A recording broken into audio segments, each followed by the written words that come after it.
Olá, me chamo Duda. Seja bem-vindo ao canal Resumlivro. Hoje trago para vocês o livro O Poder do Hábito, do autor Charles Duhigg. Este microbook é recomendado a todos aqueles que querem aprender mais sobre produtividade e como aprimorar sua eficiência dia a dia. O melhor momento de leitura é durante um momento de descanso, preferencialmente em casa. Confira mais detalhes dessa obra extremamente prática e seus respectivos passos conhecedor. Ficou interessado? Então divirta-se ao som do Resumlivro.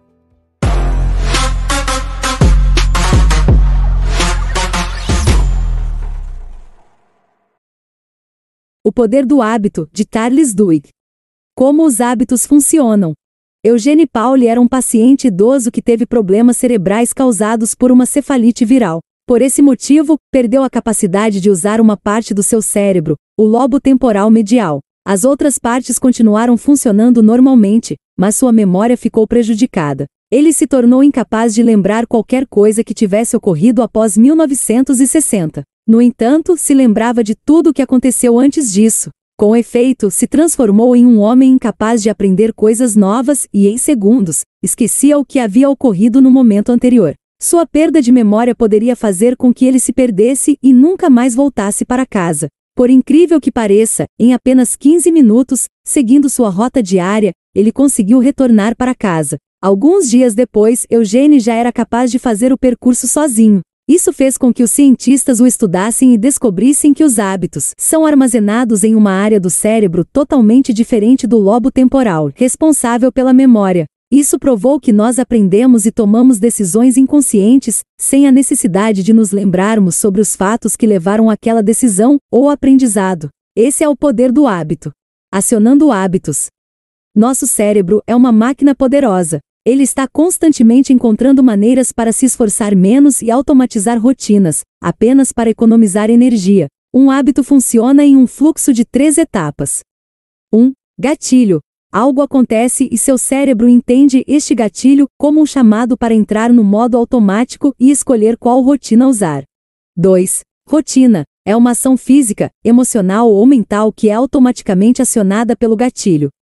3. Recompensa. Um estímulo positivo ocorre e diz ao seu cérebro que aquela rotina funciona e, dessa forma, é armazenada. Entender como os hábitos são acionados é importante, pois nos dá controle sobre nós mesmos. Como criar hábitos? O principal motivo pelo qual as pessoas estudam esse tema é aprender a criar hábitos e reforçar as práticas consideradas mais positivas. Assim, um hábito relativamente novo adotado pela população, por exemplo, é a simples rotina de escovar os dentes. Claude Hopkins, um publicitário americano, incentivou este hábito ao amarrá-lo a um gatilho comum no dia a dia das pessoas. Em seus anúncios, ele dizia: passe sua língua nos dentes. Você sente uma camada sobre eles. Essa camada faz com que seus dentes percam a cor e se deteriorem. Após o gatilho, seus anúncios diziam: a pasta de dentes Pepsodent remove esta camada e deixa seus dentes mais limpos e bonitos. A grande verdade é que esta camada é natural e a pasta de dentes da Pepsodent não a remove. Entretanto, o gatilho era tão poderoso que bastavam as pessoas passarem a língua nos dentes e isso as conectava com a ideia de escovar os dentes, rotina, e a recompensa, sorriso limpo e brilhante. Menos de 10 anos após esta campanha, a população americana que escovava os dentes cresceu quase 10 vezes. A técnica de Claude Hopkins é simples e segue os 3 passos. 1. Crie um gatilho na sua mente ou na mente das pessoas. 2. Associe uma rotina positiva a ele. 3. Crie uma recompensa mental ou física associada à manutenção deste hábito. Mudança de hábito.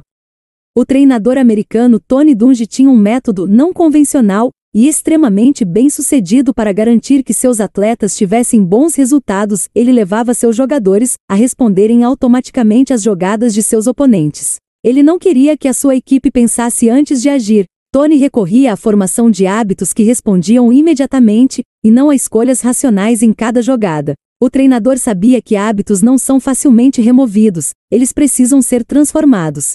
E eles só se transformam se uma nova rotina pode substituir a rotina existente com o mesmo gatilho e uma mesma recompensa. Seus treinos se baseavam em amarrar os gatilhos e as recompensas existentes a novas rotinas. As novas rotinas eram mais simples, davam aos jogadores menos escolhas e mais comportamentos não racionais. Com seu método, Tony conquistou dezenas de títulos e se tornou um treinador lendário. Outro método extremamente bem-sucedido de mudança de hábitos são os 12 passos dos alcoólicos anônimos. O método simplesmente propõe novas rotinas para o gatilho da necessidade física de consumir álcool e utiliza as mesmas recompensas que o álcool desperta nas pessoas, como relaxamento, necessidade de companhia, redução de ansiedade, dentre outros. Porém, o método do AA por si só ainda tem dificuldades de transformar os hábitos das pessoas. Por isso, ele investe também na criação da crença de que as pessoas viciadas em álcool precisam da intervenção das outras pessoas. Elas precisam acreditar que tem mais gente envolvida nesta transformação para não as decepcionar. Essa fé é um ingrediente essencial para mudar hábitos, pois a mudança ocorre em sociedade. Agora que chegamos na metade da leitura, vamos nos aprofundar nos conceitos essenciais para a criação de bons hábitos, como a importância das pequenas vitórias e os métodos empregados pelos líderes e corporações de sucesso. Pequenas vitórias têm grandes impactos.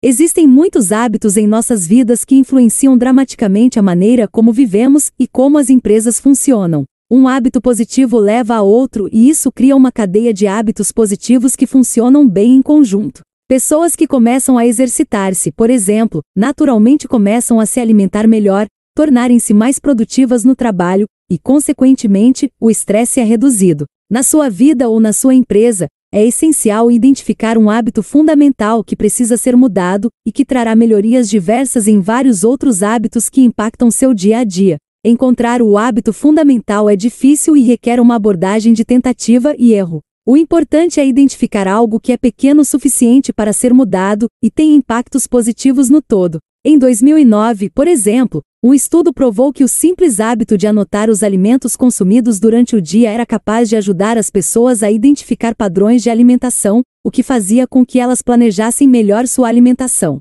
tornando-as mais saudáveis. Neste estudo, o grupo que tinha os diários de alimentação perdeu o dobro de peso que os demais participantes. Como líderes criam hábitos. Todas as empresas têm hábitos institucionais que são repetidos diariamente por seus membros. Apesar de uma empresa acreditar que toma decisões planejadas no dia a dia, a verdade é que existe uma máquina de rotinas que levam às decisões da organização. Empresas bem-sucedidas cultivam hábitos que equilibram o poder e a paz. No início dos anos 2000, por exemplo, o Hospital Rhode Island era considerado um dos melhores dos Estados Unidos. Porém, com o sucesso, uma cultura tóxica se instaurou. Médicos tratavam mal as enfermeiras e isso levava a maus tratos aos pacientes e erros médicos. O executivo responsável pela qualidade do hospital tomou ações simples que mudaram completamente sua cultura. Coisas simples, como o uso de câmeras nos consultórios, ciclos de conferência para várias situações e a criação de um sistema de avaliações permitiram que as enfermeiras prevenissem erros operacionais e quaisquer maus tratos. Essas medidas simples formaram novos hábitos que fizeram com que o hospital recuperasse sua autoridade e ganhasse diversos prêmios de qualidade. Como as corporações manipulam hábitos? Nos últimos anos, com o advento da internet e da computação, as empresas passaram a ser capazes de capturar um alto volume de dados sobre os hábitos dos consumidores para predizer suas ações, novos produtos e demandas do mercado. Isso fez com que elas descobrissem que hábitos são mais importantes do que as intenções do consumidor no processo de compra. Cada pessoa tem hábitos únicos pessoais. Por isso, ao analisar este alto volume de dados, as empresas que entendem o papel do hábito no processo de compra, são capazes de personalizar seus produtos e serviços para os hábitos dos grupos mais comuns de pessoas. Com informações como suas compras anteriores, sua idade, sexo e os meios de pagamento que você usa, as empresas conseguem identificar grupos de usuários que agem de maneira relativamente similar. Se você compra pirulitos e fraldas toda vez que vai ao supermercado, por exemplo, as empresas podem descobrir que você tem filhos de idades diferentes. Com estas informações, as mesmas empresas são capazes de enviar recomendações de produtos e cupons personalizados. Outra abordagem comum no marketing baseado em dados consiste em se aproveitar de grandes eventos na vida das pessoas, como o primeiro emprego, o casamento ou o nascimento de um filho, criando oportunidades para a formação de novos hábitos nas pessoas. Você precisa entender que as empresas acompanham seus hábitos e os usam como iscas e gatilhos para a manipulação dos seus padrões de consumo, e deve estar pronto para resistir às ofertas que se aproveitem disso. O hábito e a sociedade criando movimentos. Em tempos de segregação racial nos Estados Unidos, uma história se destaca. Rosa Parks, uma mulher negra, desafiou o sistema e se assentou na parte branca do ônibus que era dividido entre brancos e negros. Ela começou uma grande onda que culminou com o fim desta segregação, através deste simples, mas poderoso gesto. Ela foi presa e, quase imediatamente, grupos começaram a distribuir panfletos e fazer um boicote ao sistema de transportes. O boicote se tornou um novo hábito da comunidade, gerou protestos e, eventualmente, a necessidade do Ato dos Direitos Civis de 1964 nos Estados Unidos. Rosa não foi a primeira pessoa a fazer isso, mas este também não foi apenas um ato desafiando o sistema. Ela tinha laços e amigos em sua comunidade. Os comportamentos que ocorrem sem planejamento racional, como o que ocorreu com Rosa, são muitas vezes os pilares das grandes mudanças na sociedade. Movimentos como este acontecem pois existem hábitos relacionados ao grupo de amigos, vizinhos e grupos com relação a uma causa. A ação de Rosa cresceu, pois foi adotada pela comunidade e as pessoas queriam demonstrar uma nova identidade e participar de um grupo que se unia através do desejo pelos direitos civis. O poder dos laços fracos explica como um protesto pode deixar de ser apenas algo de um grupo de amigos e se tornar um movimento social forte. Convencer milhares de pessoas a buscar um mesmo objetivo é difícil, mas usar a ligação entre as pessoas para criar uma pressão de companheiros tende a funcionar para mudar os hábitos de uma sociedade. Visão Resolivro. Notas finais.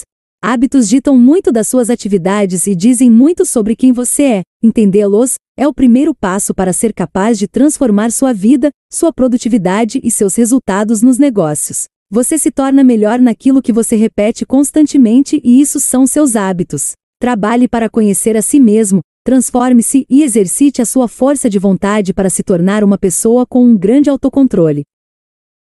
Olá, gostaram do audiobook O Poder do Hábito? Vou deixar abaixo do vídeo o link para quem quiser adquirir o livro completo. Aproveitem essa oportunidade, pois está com um super desconto. Vou pedir também para vocês que nos ajudem, se inscrevendo no canal, comentando, compartilhando e deixando aquele like. Lembrando que o link do livro e do curso estão abaixo do vídeo na descrição. Agradeço a todos, e até o próximo audiobook do Resolivro.